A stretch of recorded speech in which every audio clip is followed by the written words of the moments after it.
오늘은 복음은 어떻게 기쁜 소식이 되었을까? 복음은 어떻게 기쁜 소식이 되었을까라는 제목으로 하나님 말씀 전하겠습니다. 제가 신학을 시작한 이래로 참 많은 강의와 세미나를 들었습니다. 제가 총신 4년 다니고 신대원 3년 다녔는데도 아직도 부족하다고 생각을 해서 짬짬이 사역을 하면서 우리나라에서 유명하다라고 하는 세미나들을 다 제가 섭렵했습니다. 뭐 이름만 대면 다 아시는 것들이에요. 두 날개, 전도폭발, 고구마 전도법, 제자교회 제자훈련. 그때 당시에는 제자훈련, 제자 성장반 이런 게 제일 유명했거든요. 그리고 또 사랑의 교회 칼세미나 등등 한국교회 유명한 세미나는 제가 다 들어봤습니다.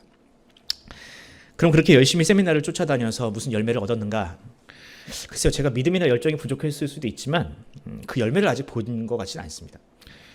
제가 전도폭발을 진짜 토시 하나 안 틀리고 다 외웠었거든요. 진짜 조사 하나 안 틀리고 제가 다 외울 정도로 그렇게 정말 열심히 했었습니다. 그런데 아직 제가 전도 현장에서 그 전문을 다 이렇게 읊어본 적은 한 번도 없어요. 예. 물론 그런 경험들이 목회에 아예 도움이 되지 않는 것은 아닙니다. 또 앞으로도 분명히 도움이 되겠죠.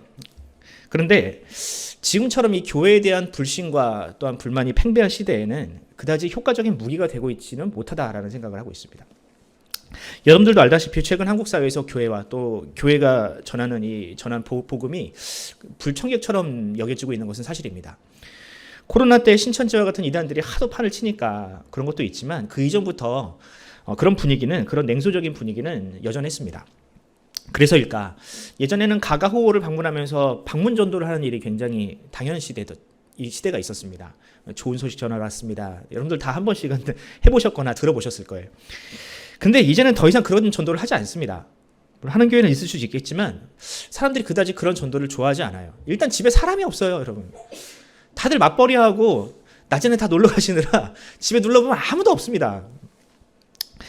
또 가족에게도 오픈하지 않는 집이잖아요, 사실은. 내 시어머니나 내 어머니, 친정엄마한테도 심지어 오픈하지 않는 집인데 낯선 사람을 집에 들인다는 것은 요즘처럼 위험한 시대에는 도저히 용납할 수가 없는 일이었습니다. 또 거리에서 전도하는 일은 또 어떻습니까?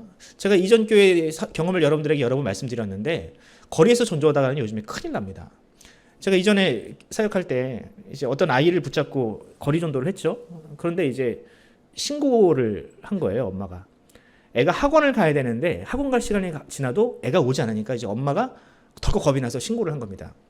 근데 이제 보니까 경찰이 돌아다니다 보니까 얘가 지금 붙잡혀가지고 전도당하고 있거든요.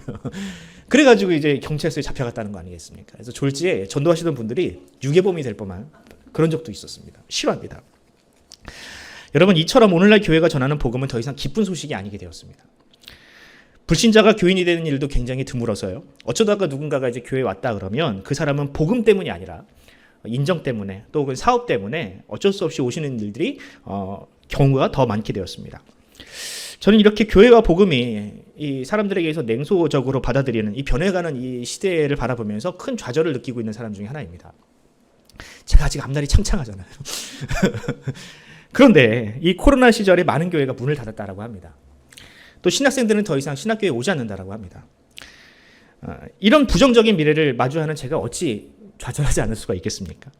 목회자가 되기 위해서, 목회를 위해서 평생을 달려온 제가 이런 현실 앞에서 어찌 좌절하지 않을 수 있겠습니까? 이런 고민을 안 하는 것 같지만 저도 합니다. 이런 고민을 하면서 제가 한 가지 근본적인 질문을 계속 가지게 되더라고요. 우리가 믿노라 하는 복음이란 과연 무엇일까?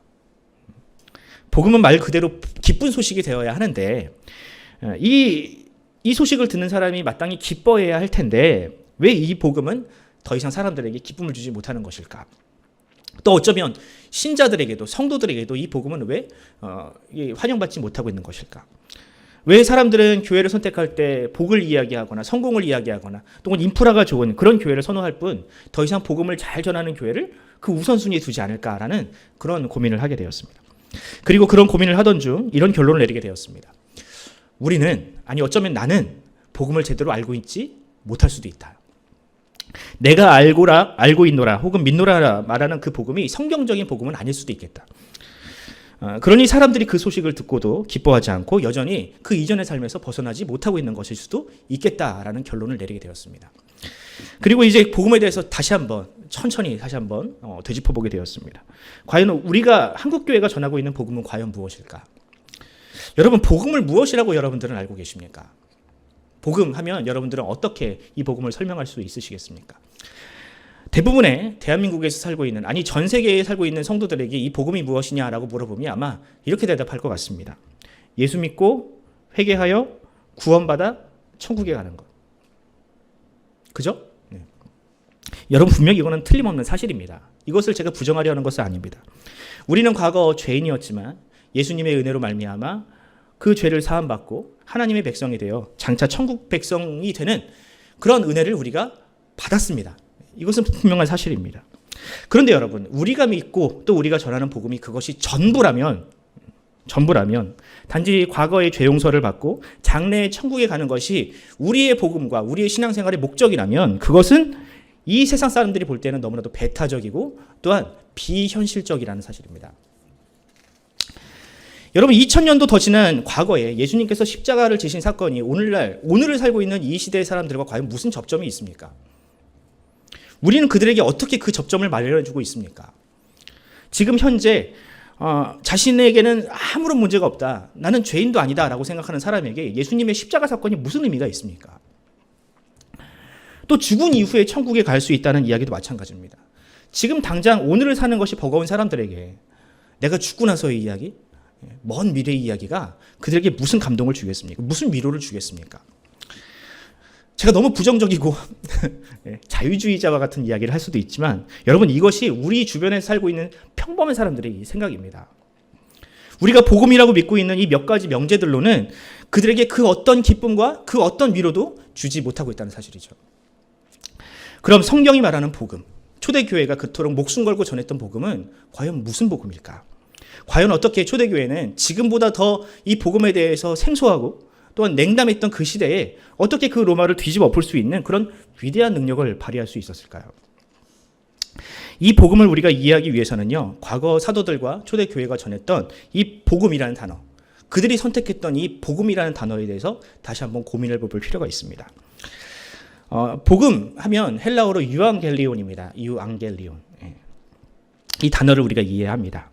여러분, 이 복음이라는 단어, 이 단어는 유앙겔리온은 교회가 창작한 단어가 아니었습니다. 이 말은 당시 로마 사회에서 너무나도 유명하고 또 시대 정신이 녹아있는 그런 단어였습니다. 마치 그 당시 로마 사람들이 예수님을 향해서 주님이라고 부르면 그 주님이라는 단어가 황제를 지칭하는 단어였던 것처럼 이 유앙겔리온이라는 단어도 마찬가지였다는 거예요. 무엇보다 이 유앙겔리온은 굉장히 정치적인 단어였습니다. 정치적인 단어. 당시 로마의 황제였던 케사르가 암살을 당해 죽었죠. 그리고 나서 그 이후에 2인자였던 안토니우스와 3인자였던 이 옥타비아누스가 이 대권을 놓고 전쟁을 하게 되었습니다. 여러분들 다 로마사를 공부하셨다면 아실 겁니다. 그런데 이 로마 사람들에게 누가 황제가 되느냐의 문제는 굉장히 중요한 문제였습니다. 요즘도 여러분들 총선이나 대선을 하면 밤을 새워서 이제 그 개표 방송을 보는 저 같은 사람들이 많잖아요. 저는 진짜 밤을 꼴딱 새워가면서 봤는데 그런 사람들이 이 시대에도 많은데 그 시대는 더했다는 거예요. 왜냐하면 누가 이겼느냐, 누가 황제가 되느냐는 이 로마 사람들에게는 너무나도 중요한 문제였다는 겁니다. 지금은 여러분 내가 지지하는 사람이 안 되면 며칠 좀 기분 나쁘거나 혹은 몇 년 좀 고생하면 그만이잖아요. 그런데 그 당시에는 그게 아니라는 거예요. 당시 로마인들은 어느 쪽에든지 반드시 줄을 대야 했습니다.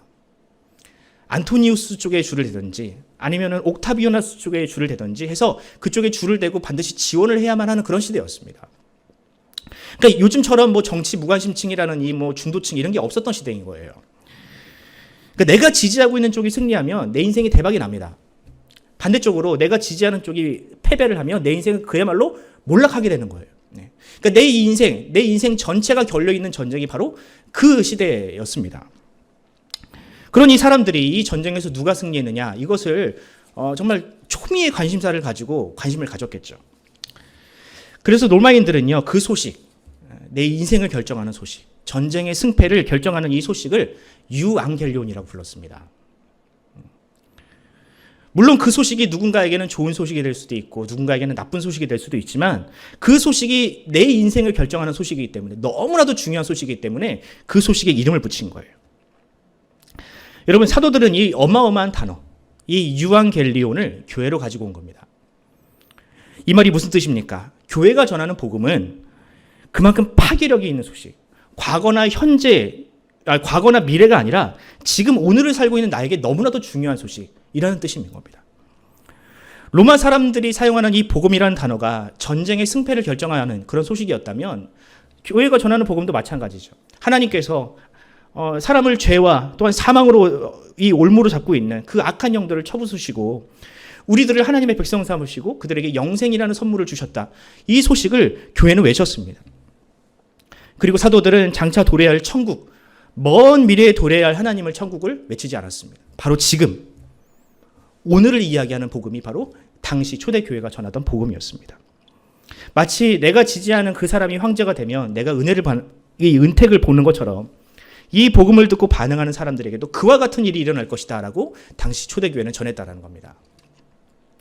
여러분, 우리가 회복해야 될 복음의 그 특징이 있다면 바로 이것입니다. 복음의 현재성. 과거 이미 일어난 일이 아니라 장래에 일어날 이미 약속된 일이 아니라 지금 우리에게 약속하신 하나님의 임재, 그 은혜와 사명에 대해서 이야기할 수 있어야 합니다. 그런데 정작 우리는 그런 이야기를 하고 있지는 못하는 것 같아요. 왜냐하면 지금 나와 함께 하시는 하나님에 대한 확신이 없기 때문이죠. 하지만 과거나 미래 일은 그렇지 않습니다. 이야기하기가 쉬워요. 과거의 일은 이미 확정된 일입니다. 그래서 그 과거의 일을 이야기하는 것은요, 부담감이 없습니다.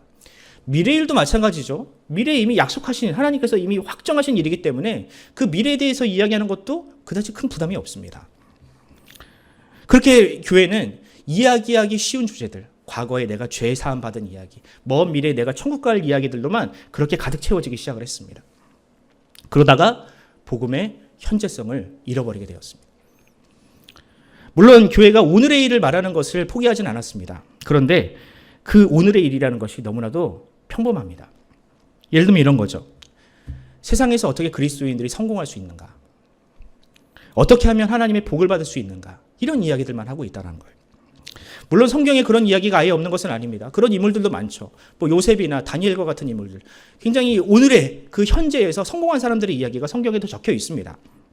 그런데 그들이 받은 복이 복음이 약속한 보편적인 복이라고 과연 이야기할 수 있을까요? 모두가 다 총리가 되고 모두가 다 국회의원이 될 수가 있나요? 분명 그들처럼 하나님께서 큰 인물로 쓰실 사람들이 분명히 있지만 그것은 복음이 주는 보편적인 복은 아닙니다. 그럼 사도 바울이 전한 복음은 과연 어떤 복음일까? 바울이 전한 복음은 사람들이 듣고 싶어하는 그런 뜬구름 잡는 예언이나 막연한 긍정론 또 혹은 도덕적인 충고들이 아니었습니다. 만약 그랬다면 사도 바울이 전한 복음이 그 정도였다면 사람들은 거부하지도 않았겠죠. 편하게 들었을 겁니다. 그런데 사람들의 반응은 이랬습니다. 오늘 본문 22절과 23절을 한번 같이 읽어보도록 하겠습니다. 같이 읽습니다. 시작. 유대인은 표적을 구하고 헬라인은 지혜를 찾으나 전하니 유대에게는 거리끼는 것이요 이방인에게는 미련한 것이로되. 아멘. 자, 여기 보면 유대인들 또 헬라인들의 반응이 나옵니다. 유대인들은 복음의 핵심적인 사건, 예수 그리스도의 십자가 사건에 대해서 거리꼈다라고 합니다. 또 이방인들은 그것을 미련한 것으로 여겼다라고 합니다. 만약 사도 바울이 전하는 복음이 천국 가는 비결, 복 받는 비결을 얘기했다면 이 유대인이나 헬라인이 그 복음에 대해서 이렇게 반응하지는 않았겠죠. 오히려 그것을 전하지 않았기 때문에 그렇게 거부감을 느낀 겁니다. 그래서 저는 이 한 구절, 이 복음에 대해서 소개하는 이 한 구절 속에 복음이 어떤 것이냐에 대한 그 핵심이 녹아있다고 생각을 합니다. 여러분, 복음은요, 반드시 거리끼는 것, 또 혹은 미련한 것이 되어야만 합니다. 제가 이렇게 말하면 목사님 분명히 앞에는 복음은 누군가에게 기쁜 소식이, 모든 사람들에게 기쁜 소식이 되어야 하는데 왜 거리끼는 것이 되어야 합니까? 라고 할 수도 있지만 제가 앞서 말씀드렸잖아요. 이 유앙겔리온이라는 것은 분명히 누군가에게는 좋은 소식이 되고 반대로 누군가에게는 나쁜 소식이어야 한다고. 그럼 먼저 유대인들이 왜 복음에 대해서 이런 거리낌, 배척감을 느꼈는지 한번 그것에 대해서 좀 살펴보겠습니다. 하나님의 선택을 받은 백성이라 자부했던 유대인들은 메시아로 오신 예수님을 거절했습니다. 그 이유는 그들이 꿈꾸고 그들이 생각하는 메시아와 종말에 대한 생각과 예수님의 생각, 예수님의 설교가 너무나도 달랐기 때문입니다. 유대인들은 장차 하나님께서 이 땅에 오시면 유대인들만을 나라를 건국하고 율법을 위한 나라를 세워서 그것을 다윗처럼 무력으로 다른 나라에게 전하고 그것에 굴복하지 않으면 다 지옥불에 쳐넣는 그런 유대인들만을 위한 나라, 그런 나라를 꿈꿨습니다. 22절에 유대인들이 표적을 원한다라고 했잖아요. 이게 바로 그런 뜻입니다. 당신이 만약 메시아라면 우리에게 표적을 보여줘. 당신의 힘을 보여줘. 다윗처럼 막강한 무력을 보여줘. 이런 표적을 그들이 요구했다라는 거예요. 그런데 요한복음을 보면 예수님의 표적은 전혀 다른 표적이었잖아요. 만약 예수님께서 에고에임이라고 이야기하시면서 나는 왕이다, 나는 장군이다, 이런 이야기를 표적으로 제시하셨다면 유대인들은 환영했을 거예요. 근데 예수님께서 제시하신 표적은 뭐예요? 나는 포도나무다, 나는 양의 문이다, 이런 얘기들만 하시거든요. 그러니까 유대인들이 원하는 표적과 예수님이 제시하신 표적이 그만큼이나 달랐습니다. 그래서 유대인들은 예수님을 거절했습니다. 같은 이유로 사도 바울이 전하는 복음도 거절했습니다. 바울도 하나님 나라를 전파하면서 보복과 심판을 이야기하지 않습니다. 오히려 그 모든 죄, 그들이 꿈꾸는 그 죄인들을 향한 심판은 이미 예수 그리스도의 십자가 위에서 다 해결되었고, 이제는 그런 미움과 저주가 없는 새하늘과 새 땅을 하나님께서 너에게 주실 것이다 라고 약속하니 유대인들은 그것을 거절하는 거죠. 유대인들은 절대로 그런 복음을 환영할 수 없었습니다. 왜냐하면 그동안 자신들이 겪었던 그 무자비한 탄압과 또한 수모와 역사적인 망신들을 그들은 반드시 보상을 받아야 한다라고 생각을 했기 때문입니다. 자신들을 무시하고 종으로 삼고 괴롭히던 사람들은 반드시 단죄를 받아야 한다고 생각을 했어요. 만약 그런 심판과 보복이 일어나지 않는 하나님 나라라면, 그런 하나님이라면 그들은 거절할 수밖에 없었던 겁니다. 예수님을 십자가에 못 박은 것도 마찬가지입니다. 예수님이 선지자가 아니어서가 아니에요. 그들도 예수님을 메시아라고 생각을 했습니다. 하지만 그 메시아가 자신들을 위한 메시아가 아니니 그들은 기꺼이 그 메시아를 십자가에 못 박았던 것입니다. 유대인들의 기대에 부응하지 못하는 메시아라면 차라리 죽여버리는 것이 낫다라고 생각을 했던 겁니다. 이런 보복심 혹은 보상심리를 가지고 있는 사람들은요, 복음을 절대로 기뻐할 수 없습니다. 자신의 자격 없음을 아는 사람, 그런 사람들만이 오직 복음을 기쁜 마음으로 반응할 수 있습니다. 그런데 여러분, 곰곰이 생각해보면 오늘날 우리가 믿고 있는 복음 혹은 교회와 성도들은 어쩌면 유대인들이 믿고 있는 복음과 그다지 큰 차이가 없어 보입니다. 우리도 막연하게 그런 생각을 가지고 살아갑니다. 그저 나만 잘 먹고 잘 살면 되지. 나중에 주님이 오시면 내가 미워하는 사람들 다 심판하실 거야. 장차 그 나라에서 내가 떵떵거리며 살기 위해서 내가 이 땅에서 마치 투자하듯이 신앙생활을 하면 나중에 천국에서는 아파트가 생기고, 한때 그런 이야기들이 꽤나 유행했던 적이 있잖아요. 만약 우리의 신앙생활이 그 정도 수준이라면, 그것이 우리의 신앙의 목적이라면 유대인들의 믿음과 큰 차이가 없는 겁니다. 만약 우리가 전하는 복음이 그저 유대인들만을 위한 복음처럼 배타적이고 또 이기적인 복음이라면 고린도전서의 기준으로는 그것은 절대로 복음이 될 수 없습니다. 그럼 헬라인들을 한번 봅시다. 헬라인들 이방인들이죠. 그들은 왜 복음을 미련한 것이라고 이야기를 했을까? 여기에는 두 가지 이유가 있습니다. 첫 번째 이유는 복음의 현재성 때문에 그렇습니다. 제가 일전에 설교할 때 그런 이야기를 드렸죠. 죄인은 본능적으로 하나님을 피하는 존재라고, 하나님으로부터 도망치는 습성이 있다고. 그런데 아이러니하게도 종교가 그렇게 신을 피하기 위해 만들어낸 사람들의 도피처라는 사실을 아십니까? 되도록 신의 간섭을 받지 않기 위해서 신과 멀리 떨어져 있기 위해서 만들어낸 것이 아이러니하게 종교라는 거예요. 사람은 종교를 만들고요, 그 종교적인 행위를 통해서 신을 통제하려 했습니다. 또 신을 달래려고 했었습니다. 왜냐하면 신이 이 땅에 내려오면 그야말로 파국이거든요. 신이라는 존재가 이 땅에 내려오면 이 세상에 한 번도 평안한 적이 없었습니다. 노아의 홍수를 생각해 보세요. 하나님께서 이 땅에 내려오시니 전 세계가 다 물로 심판을 받았잖아요. 그렇게 사람들은 종교를 만들어서 신을 하늘에만 있어야 하는 존재로 만들어버렸습니다. 그리고 땅은 사람들이 마음대로 살아도 되는 곳으로 그렇게 만들어버렸다는 거예요. 종교가 그것을 그렇게 만들어주는 안전장치가 되게 됐다는 겁니다. 그런데 여러분, 복음은 뭐라고 이야기합니까? 복음은 그리스도가 곧 하나님이시다, 그분이 이 땅에 오셨다라고 이야기를 합니다. 그런데 이 말이 이방인들에게는 너무나도 충격적인 말이라는 겁니다. 우리에게는 뭐 그럴 수 있지라고 하지만 그 당시 이 시대, 그러니까 사람들의 종교, 거기에 몰입된 사람들은요, 이 말이 너무나도 충격적인 거예요. 어떻게 하늘에 계셔야 하는 신이 이 땅 가운데 내려올 수 있느냐? 어떻게 이 세상에 그런데 심판을 받지 않을 수 있느냐? 나중에 죽어서나 만나야 되는 신을 어떻게 이 땅 가운데서도 볼 수 있느냐라고 생각을 한 겁니다. 근데 그 신이 또 십자가에 못 박혀 죽었대요. 말이 안 되는 겁니다. 당시 사람들에게는. 신은 신의 영역에 있어야 하는데 사람이 되어 사람의 영역으로 왔다. 이것은 일종의 도둑이 침입한 거나 마찬가지인 겁니다. 도둑이 남의 집에 침입한 거나 마찬가지라는 거예요.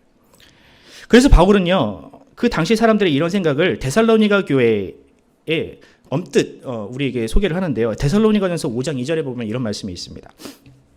주의 날이 밤에 도둑같이 이를 줄을 너희 자신이 자세히 알기 때문이라. 아멘.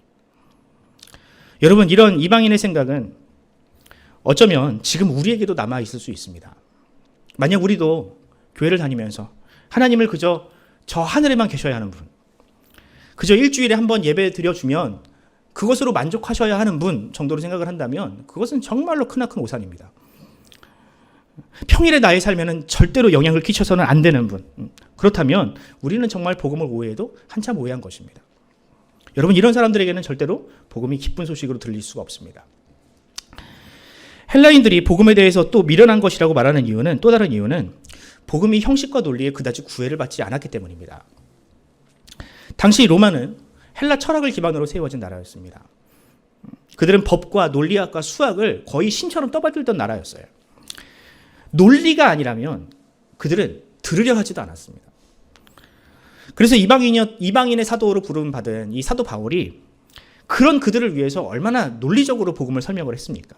특히 이방인 교회들을 향한 그들의 이 바울의 편지를 한번 보세요. 뭐 로마서라든지 갈라디아서라든지 에베소서라든지 이런 서신들을 보면 정말 탁월한 논리와 탁월한 교리들이 거기 안에 녹아 있습니다.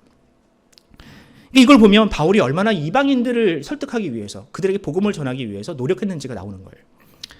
그런데 우리가 잊지 말아야 할 것이 있습니다. 복음을 논리적으로는 설명할 수 있습니다. 하지만 논리 그 자체가 복음은 아니라는 사실입니다. 교리와 논리는 사람을 이해시킬 수는 있어요. 이미 복음을 받아들인 사람에게 그것을 보다 더 풍성하게 설명할 수는 있습니다. 하지만 근본적으로 사람을 변화시키는 것은 논리는 아니라는 사실입니다. 바울도 선교를 하면서 이것을 깨달았습니다. 사도행전 17장을 보면 아덴이라는 도시, 그러니까 아테네예요. 철학의 도시죠. 거기서 사역을 하는 바울의 이야기가 나옵니다. 거기서도 사도 바울은 자신의 모든 논리와 또한 지식을 총동원해서 사람들에게, 아덴 사람들에게 복음을 전했습니다. 물론 하나님께서 그 복음을 통해서 일하셨겠죠. 그런데 그거 아십니까? 바울이 사역을 하면서 거의 유일하게, 선교를 하면서 거의 유일하게 교회를 세우지 못한 도시가 있다면 거기가 바로 아덴이었습니다. 역사적으로 바울과 같이 성경과 복음을 논리적으로, 교리적으로 설득하려 했던 시도가 굉장히 많았습니다. 특히 17세기 유럽이 그랬어요. 17세기 유럽이 르네상스를 겪고 나서 사람들이 맹목적인 신앙으로부터 벗어나야 한다. 사람들을 이 종교의 이 맹목적인 신앙으로부터 벗어나게 해줘야 된다라는 이런 합리주의 사상이 굉장히 발흥하던 시대가 있었습니다. 그리고 그들은 1세기 로마 시대처럼 철학과 논리가 모든 것 위에 서야 한다라고 생각을 했어요. 이때부터 교회는 굉장히 두꺼운 신앙서적들, 요리문답서, 교리서적들을 굉장히 많이 발간을 했습니다. 우리가 알고 있는 뭐 하이델베르그 요리문답이라든지 이 모든 것들이요, 다 그 시대에 나온 거예요. 결국 어떻게 되었습니까, 여러분? 물론 긍정적인 효과도 있었겠지만 결국 성경의 모든 사건들이요, 다 단편적인 의미로 축소되기 시작을 했습니다. 사람들이 그냥 이해할 수 있는, 이해할 만한 사건들로 다 축소가 되었다는 거예요. 분명히 하나님은 초월적인 분으로서 이 땅 가운데 사람에게 어떤 일을 행하실 때 그것은 어쩌면 사람이 이해할 수 없는 일들도 있거든요. 그런데 그 모든 것들이 다 사람의 이야기, 사람의 말로 다 의미가 축소가 되었다는 거예요. 그 하나님의 풍부한 사랑이 그저 사람의 말 한마디와 명료한 문장 하나로 축소되어 버렸습니다. 저는 이런 초대교회 역시 이런 시행착오를 겪었다라고 생각을 합니다. 복음을 로마인이나 헬라인에게 설명하기 위해서 다양한 시도를 했지만, 하지만 결국 그런 논리가 사람을 변화시킬 수 없는 그런 어떤 벽에 부딪혔다라고 저는 생각을 합니다. 그리고 다시 예수의 이야기로 돌아갔다라고 믿습니다. 일전에 목사님께서 성경의 순서가 중요하다라는 말씀을 자주 하셔요. 저도 100% 동감합니다. 여러분, 신약 성경의 순서를 보면 처음 기록된 게 바울의 서신들입니다. 그리고 베드로라든지 요한과 같은 이런 사도들의 서신이 먼저 기록이 됩니다. 그리고 가장 마지막에 기록된 게 뭐예요? 복음서들입니다. 복음서들. 예수님의 설교와 행적을 기록한 복음서가 가장 마지막에 기록이 됩니다. 여러분, 여기에도 분명한 의미가 있습니다. 만약에 사도들이 전한 서신들로 충분했다면, 충분히 그것들로 누군가를 회심시키고 또 누군가에게 그리스도를 전할 수 있는 그런 거기에 다 들어있다면 굳이 복음서가 왜 필요합니까? 교회가 왜 복음서를 추가적으로 발간해야만 합니까? 그것도 4권씩이나. 논리도 중요하고 교리도 필요하지만 이 땅에 오신 예수 그리스도의 이야기, 지금 나와 함께 하시는 하나님의 이야기가 무엇보다 중요하다라고 초대교회는 생각을 했던 겁니다. 그래서 여러분들 신약 성경을 보면 유일하게 복음서라고 이름이 붙인 게 어떤 책들이에요? 서신서들이 아닙니다. 예수 이야기. 그게 가장 중요하다라는 겁니다. 하나님이신 그분이 이 땅에 오셔서 이 땅에 누구도 거들떠보지 않는 그 사람들, 병자와 장애인과 그런 사람들을 살피시고 구원하시고 그들을 낫게 하시는 그 이야기들이야말로 우리가 믿어야 할 참 복음이라는 사실인 거죠. 그러면 사랑하는 성도 여러분, 복음은 논리나 교리가 아닙니다. 물론 우리가 알면 좋아요. 그것으로 말미암아 우리의 믿음이 더 풍성해질 수는 있습니다. 하지만 교리책 몇 권 읽는다고, 유명한 목사님 설교 몇 편 듣는다고 사람이 변하지는 않습니다.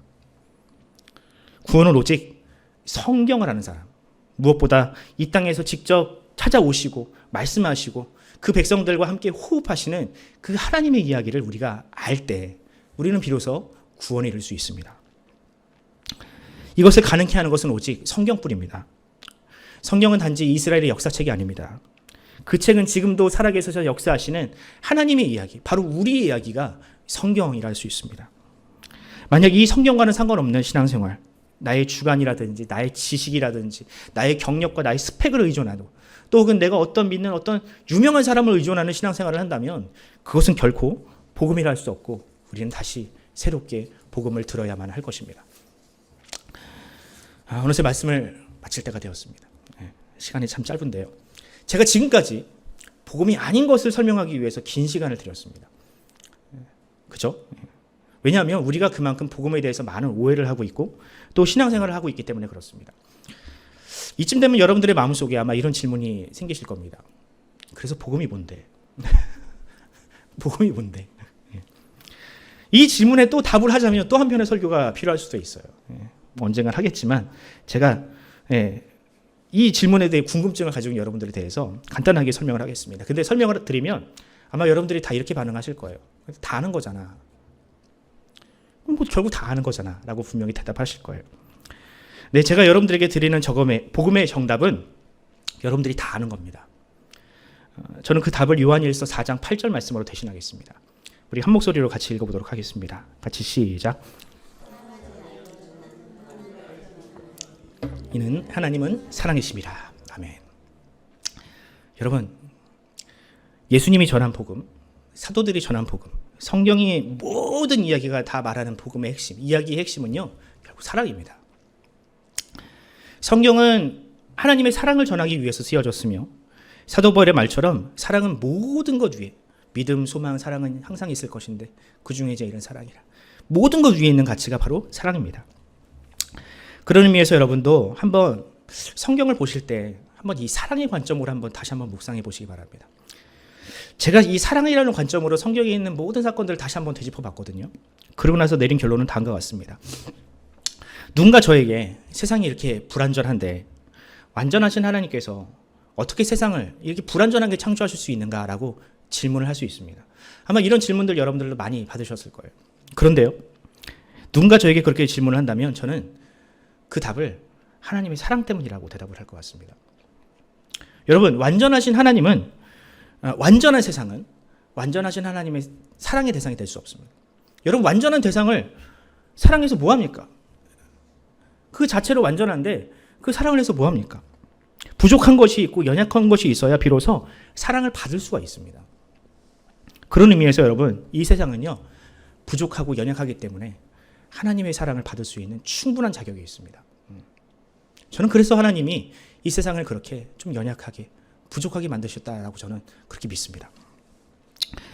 또 누군가 저에게 어떻게 하나님이 사람이 되는 것이 가능하냐라고 질문을 한다면 저는 역시 마찬가지로 그것도 하나님의 사랑 때문이라고 대답을 할 것 같아요. 여러분, 사랑하면 상대방의 아픔과 또 상대방의 어떤 고통을 공감하기 위해서 그 사람처럼 되고 싶어요. 여러분들 자식을 키울 때 내가 대신 아팠으면, 차라리 내가 저렇게 아팠으면 라고 마음 먹으실 때가 있었잖아요. 마찬가지입니다. 우리 하나님도 설사 자신의 영광과 그 하나님으로서의 권위를 다 내던지는 한이 있어도 우리를 너무 사랑하시기에 사람이 되셨던 겁니다. 그런 의미에서 여러분, 예수님의 성육신과 십자가 사건은요, 단지 나의 죄를 해결하는 사건이 아닙니다. 그 사건은 나를 지극히 사랑하시는 하나님의 사랑의 표현이었던 겁니다. 또 누군가 저에게 앞으로 교회가 살아남으려면 무엇을 해야 하냐라고 물어보신다면 저는 주저하지 않고 형제와 이웃을 사랑하는 것이다 라고 말씀드릴 것 같습니다. 뭐 건물을 의리의하게 올리는 것, 또 유명하게 학위를 따가지고 막 자신을 뽐내는 것, 뭐 책을 쓰는 것, 그게 아니라요. 뭐 복음을 말로 전하는 것도 중요하죠. 사람들이 많이 모일 수 있도록 큰 건물을 짓는 것도 중요하죠. 하지만 그 안에, 그 입술에, 그 건물에 사랑이 없다면 절대로 아무 일도 일어나지 않을 겁니다. 물론 사람은 많이 모일 수 있어요. 그런데요, 그 사람들이 과연 구원에 이를 수 있을지 저는 물음표를 던지고 싶습니다. 반면에 입술이 둔하여 아무 말도 하지 못한다 할지라도 그 영혼을 사랑하는 지극한 사랑을 담은 어떤 작은 섬김과 어떤 행동이 있다면, 실천할 수 있다면 저는 그것만으로도 교회는 존재의 가치가 있다고 믿습니다. 물론 사람들에게 조금 관심 받게 이게 좀 떨어질 수는 있겠죠. 하지만 여러분, 지금보다 더 열악한 상황에서도요, 로마 교회는요, 초대교회는요, 로마를 뒤집어 놓았습니다. 사랑으로. 그들이 뭐 교리가 탁월해서 유명한 책을 써서 건물이 의리의리해서 로마가 뒤집어진 것이 아닙니다. 그들이 전하는 그 복음이 사랑이었기 때문에. 또 누군가 저에게 왜 성경이 그렇게 우리에게 사랑을 강조하냐, 사랑이 아니면 안 됐냐, 사랑 말고 다른 방법이 없냐라고 묻는다면 저는 그것이야말로, 사랑이야말로 하나님께서 세상을 창조하신 목적이요, 성도를 구원하신 이유라고 말하겠습니다.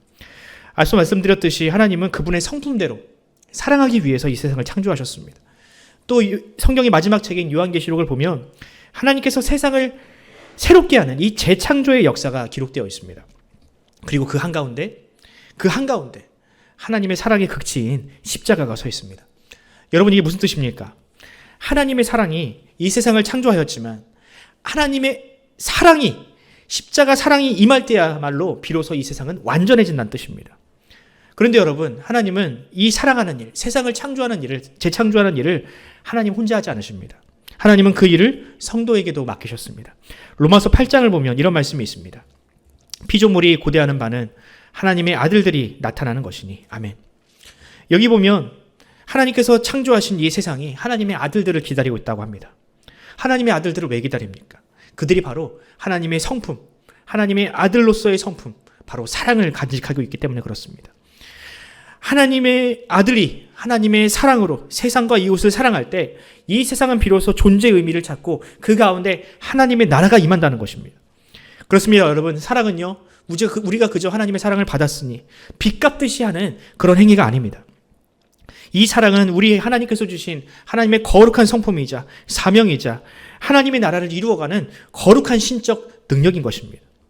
베드로 사도는 성도들에게 이 맡겨진 사명을 다음과 같이 이야기합니다. 베드로후서 1장 4절입니다.